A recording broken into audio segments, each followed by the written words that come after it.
Hi folks, and welcome back to the channel. And today, funny enough, what are we going to be doing?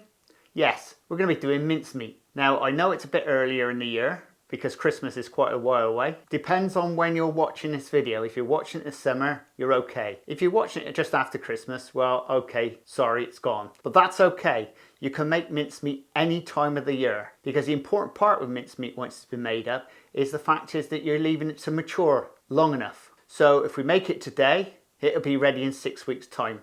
You can use the mincemeat earlier than that if you want to, but it's best to leave it that 6 weeks. And don't forget, your recipe is down in the description, and also you'll find a number of playlists. And also, whilst you're down there, if you like this type of content, please subscribe and please share. Anyway, we'll get right on with the video. Now before we start the recipe, it's important that everything you use is really clean. We don't want it to ferment like bread. So the ingredients we're going to be using is supposed to eradicate that. But that's never the case. Sometimes these things can still happen. And if that's the case, all you need to be doing once it's made up is to heat it up. And that stops it dead in the water. But on occasions it can do, because if you're working in a bakery, I mean, I'm guessing we're all going to be at home making this, and people in the bakery will just buy it in. Now, if you're making it in a bakery, you've got to remember, in the bakery you've got lots and lots of yeast floating around, and that can ferment your mincemeat. So you really got to be a bit careful. Once it's been made up, you don't want to be touching this with your hands. You want to be using a wooden spoon. Right, we'll get on with the recipe. And there's a lot of ingredients. And for your recipe, you want 180 grams of suet, 180 grams of brown sugar, 180 grams of raisins, 130 grams of sultanas, 226 grams of currants, 180 grams of mixed peel, 7 ml of brandy, or you can use rum, 226 grams of apple. Now they want to be cored, and most likely it's best to chop them into small chunks or mince them or grate them. 11 grams of mixed spice, 4 grams of nutmeg, 3 grams of salt, and the important part is the zest from the fruit. And also you want 56 grams of the juice. That is very important, because that is the one that's going to help this from fermenting. Or alternatively, you can use a solution of citric acid. First we start by putting our fruit in.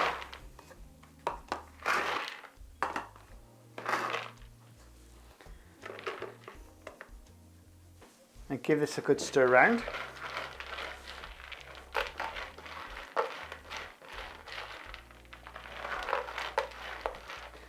Now you want your salt.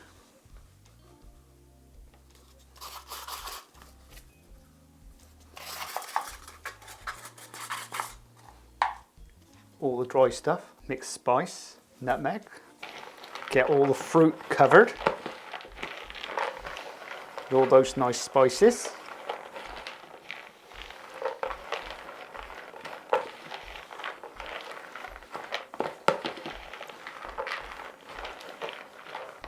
Now we add in our brown sugar. In some recipes it's dark brown treacle. Just make sure that sugar gets mixed in well, because it's not really that free flowing. Cool, you should smell this. The smell is absolutely lovely. Now add in our suet.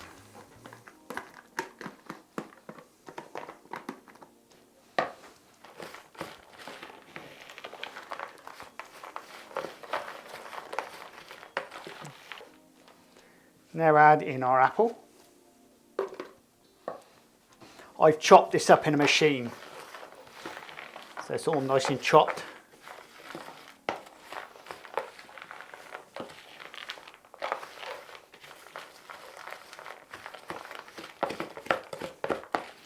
You can see how easy this is, can't you?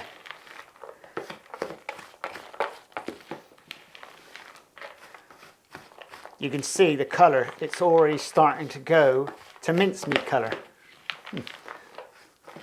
God, you should smell this. Get your zest in. And the rum, or whatever spirit you decide to use. That's actually brandy. Good stir in. God, it smells like a Christmas pudding now. God, you can smell Christmas. That's all mixed in, almost. Make sure everything's covered well. Now this is the important part coming up next. This is everything that keeps this from fermenting. This is your lime and lemon juice.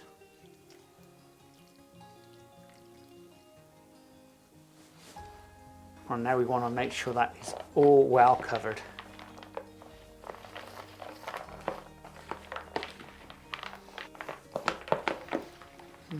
Just keep mixing this round until it all nicely clears and it starts to come together. And that's about it. Now we're going to leave this in the bowl for a couple of hours and then come back to it and give it another good stir round. And we'll just pop a lid on it.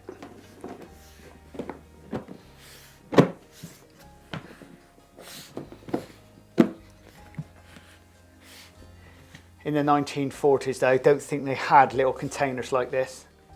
Now we'll give this a bit of a stir round.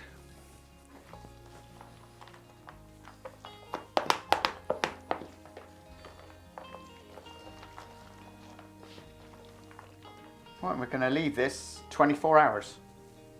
Put the lid back on. Well, that's 24 hours later. Let's have a look. I'll give that a stir around. Right, so we're now ready for jarring up. Right, we'll start filling them up. I'm sure there's probably an easier way of doing it like this. Usually I just ram it into a bucket.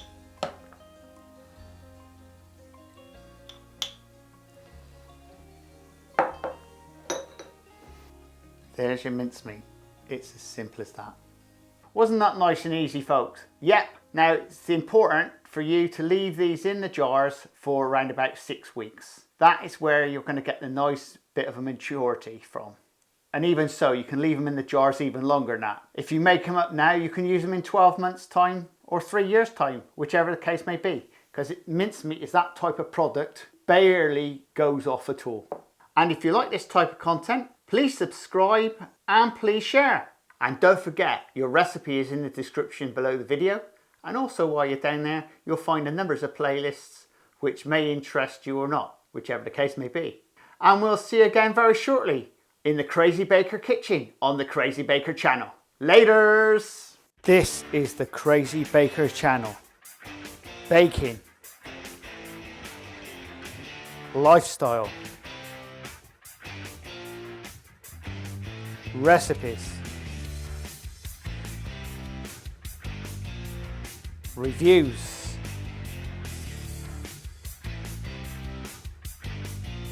I am the Crazy Baker. Please subscribe and please share. Laters!